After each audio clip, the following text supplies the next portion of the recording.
Kita akan membahas sebuah emiten yang memiliki nama PT Providen Investasi Bersama Tbk atau yang memiliki kode saham PALM. Emiten ini mencatatkan kejatuhan harga saham hampir 30% sepanjang 2024. Penurunan ini terjadi seiring kinerja keuangan 2023 yang mengalami kerugian terburuk sepanjang emiten ini melantai di bursa serta rencana pelaksanaan penambahan modal melalui skema rights issue yang telah dilaksanakan. Lantas, bagaimana prospek saham PALM ke depan? Langsung saja kita simak pergerakan saham dari PALM beberapa waktu terakhir. Nah, saham PALM merupakan bagian dari PT Providen Capital Indonesia. Dengan adanya kepemilikan Garibadil Thohir, kemudian ada Saratoga Sentra Bisnis, dan juga Winato Kartono. Kalau kita lihat berdasarkan laporan bulanan registrasi memegang efek, penerima manfaat akhir dari saham PALM adalah Winato Kartono. Sehingga kita lihat juga dalam catatan CNBC Indonesia, PALM telah mengganti kegiatan usahanya. Jadi emiten ini sebelumnya bergerak di kegiatan investasi dan saat ini bergerak menjadi investasi yang sebelumnya juga memiliki bisnis di bidang perkebunan. Nah, kalau kita perhatikan pergerakannya cukup menarik. Kalau kita lihat pada awalnya cukup konsisten di range antara 200 hingga 400. Kemudian sempat melonjak pada 2022, 2023 seiring dengan bisnis perusahaan yang menunjukkan adanya lonjakan dari laba bersih ketika harga saham juga menunjukkan adanya kenaikan. Kita tahu bahwa bisnis investasi tentunya ini akan mendorong dari keuntungan perusahaan juga karena ketika harga saham mengalami kenaikan tentunya perusahaan yang bergerak di bidang investasi juga akan mendapatkan keuntungan meskipun itu tidak mendapatkan keuntungan secara kas. Nah, kalau kita lihat seiring perusahaan ini melaksanakan kegiatan rights issue-nya, penambahan modal, ini menyebabkan adanya penurunan harga karena pelaksanaan dari harga rights issue itu berada di harga 418. Dan kita lihat sekitar pada bulan April ketika rights issue dilaksanakan, harga saham PALM juga mengalami penurunan yang juga cukup signifikan. Sehingga kegiatan rights issue ini menjadikan adanya potensi bahwa kedepannya perusahaan ini akan kembali melakukan harga rights issue yang dilaksanakan pada harga yang di bawah. Tentunya ketika pelaksanaan dari rights issue ini dilaksanakan di harga bawah, ini akan dapat menjadi sentimen negatif khususnya untuk investor yang telah memiliki di harga yang relatif di atas. Apabila dan lagi ini akan semakin buruk apabila para investor itu tidak menebus dari rights issue-nya seperti itu. Nah, kita langsung lihat bagaimana sih kinerja laba rugi dari saham PALM ini dalam beberapa tahun terakhir. Kita simak di slide selanjutnya. Nah, kalau kita lihat seiring dengan bergantinya kegiatan usaha PALM menjadikan perusahaan ini tidak lagi mencatatkan pendapatan selama 8 kuartal terakhir terlihat dari laporan laba rugi perusahaan. Nah, kalau kita lihat berdasarkan laporan keuangan 2023, kerugian perusahaan disebabkan oleh penurunan nilai wajar dari investasi yang dimilikinya. Kalau kita perhatikan bahwa perhitungan nilai wajar dilakukan berdasarkan persentase kepemilikan dikalikan dengan kapitalisasi pasar. Sehingga kita dapat menemukan nilai dari kerugian jika portofolio saham tentunya mengalami penurunan.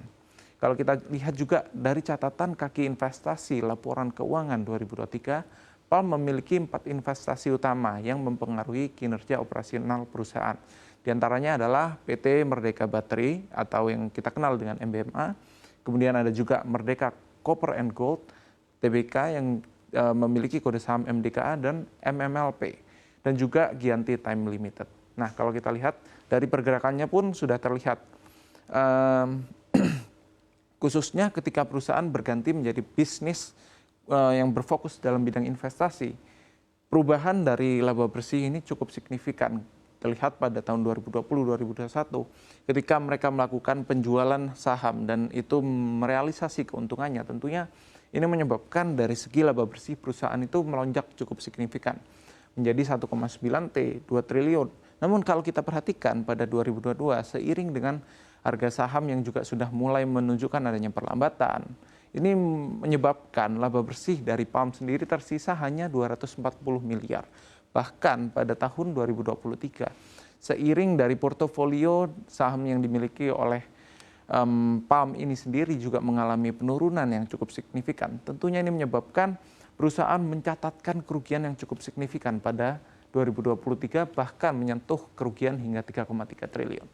Langsung saja kita simak detail bagaimana portofolio dari saham PAM ini pada slide selanjutnya.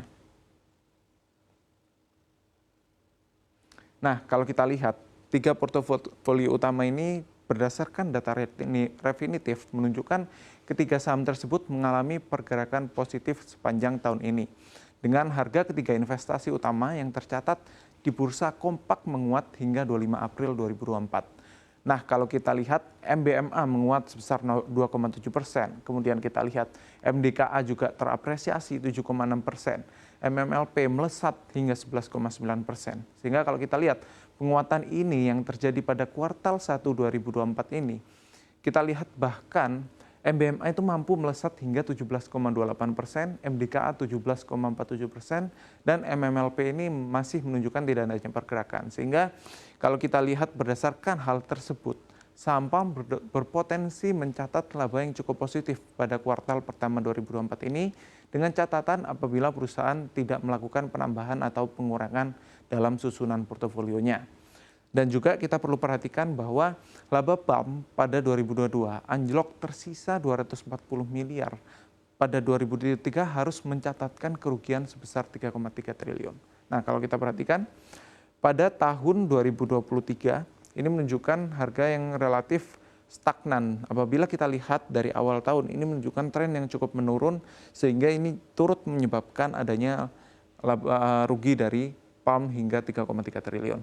Namun kalau kita lihat pada kuartal pertama, dari pergerakan 3 portofolio dari saham PAM ini menunjukkan kinerja yang cukup positif dan tentunya hingga April ini pun kinerjanya masih cukup positif. Sehingga ini dapat menjadi sentimen yang dapat mendorong dari kinerja PAM untuk mencatatkan laba pada kuartal pertama 2024 ini.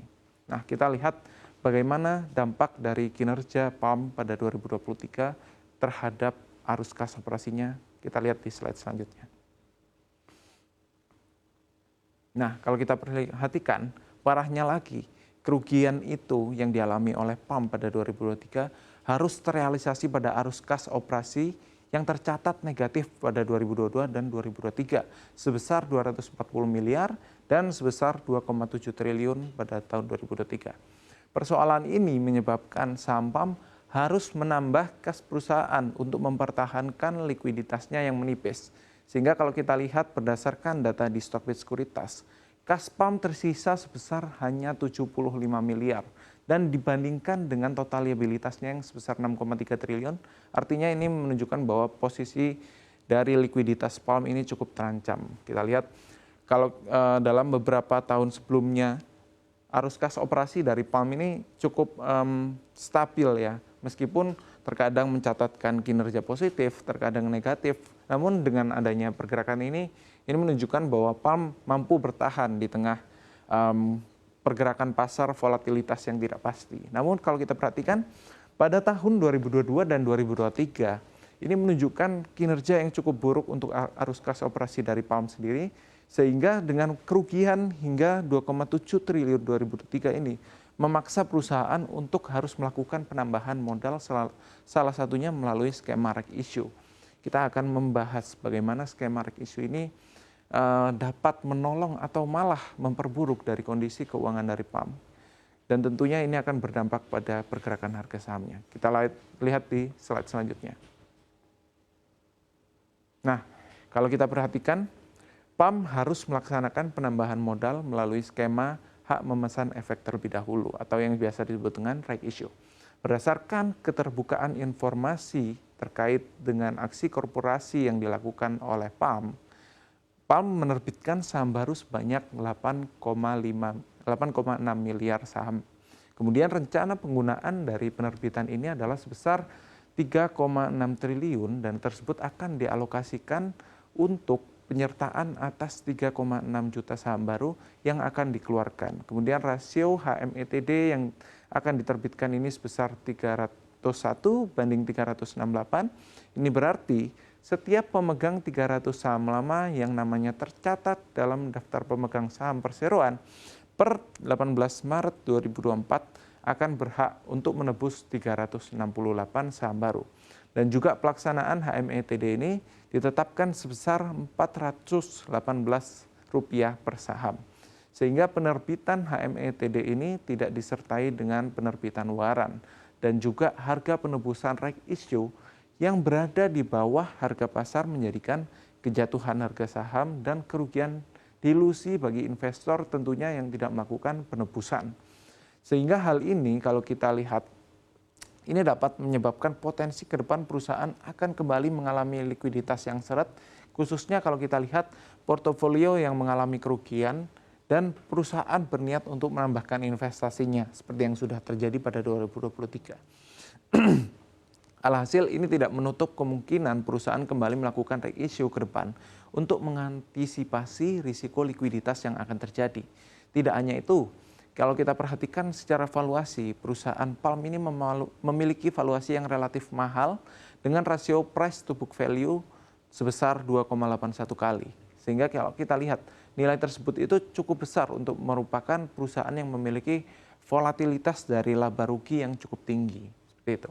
Dan kalau kita perhatikan salah satu faktornya adalah penambahan modal ini untuk membayar utang obligasi yang akan jatuh tempo. Dan utang ini merupakan utang yang dilakukan untuk melakukan penambahan investasi, penambahan portofolio khususnya pada saham MBMA. Dan kalau kita lihat saham MBMA yang merupakan bergerak di bidang pengembangan baterai, industri baterai electric vehicle, tentu ini memiliki prospek yang cukup positif. Namun demikian dengan masih ketidakpastian dari pengembangan nikel dan juga pergerakan harga nikel yang masih relatif cukup tinggi, ini menyebabkan kedepannya ini belum menjadi soal yang dapat menjamin bahwa MBMA merupakan investasi yang cukup menarik untuk dilakukan PALM dan tentunya ini belum dapat menjamin bahwa PALM dapat mencatatkan keuntungan kedepannya. Lantas masih layakkah untuk berinvestasi saham PALM? Kalau kita perhatikan saham PALM memiliki tantangan yang cukup besar dalam performa sahamnya sepanjang 2024. Harga saham perusahaan juga mengalami penurunan yang cukup signifikan, hampir 30% penurunan, sejalan dengan kinerja keuangan yang mengalami kerugian terburuk sepanjang masa perusahaan ini melantai di bursa. Kemudian kita juga perlu perhatikan bahwa rencana penambahan modal melalui skema right issue ini dapat menjadi persoalan untuk perseroan. Namun kita harus melihat prospek ke depan terdapat 5 faktor yang perlu dipertimbangkan untuk menilai kelayakan investasi saham PALM. Yang pertama adalah perubahan kegiatan usaha PALM beralih menjadi perusahaan investasi sejak Agustus 2022. Hal ini mengakibatkan perusahaan tidak mencatatkan pendapatan selama 8 kuartal terakhir dalam laporan laba ruginya. Meskipun demikian, perubahan ini juga memberikan kesempatan bagi PALM untuk fokus pada portofolio investasinya. Yang kedua, kita perlu perhatikan potensi risiko dari likuiditas perseroan. Likuiditas yang terus menipis dan rencana penambahan investasi dari PALM memungkinkan akan perusahaan menghadapi risiko likuiditas di masa yang akan mendatang. Sehingga ini akan dapat menjadi risiko yang akan mengganggu dari kinerja bisnis perusahaan ke depannya. Dan tentunya terdapat berbagai risiko lain yang akan mengancam dari pergerakan saham PALM ke depannya.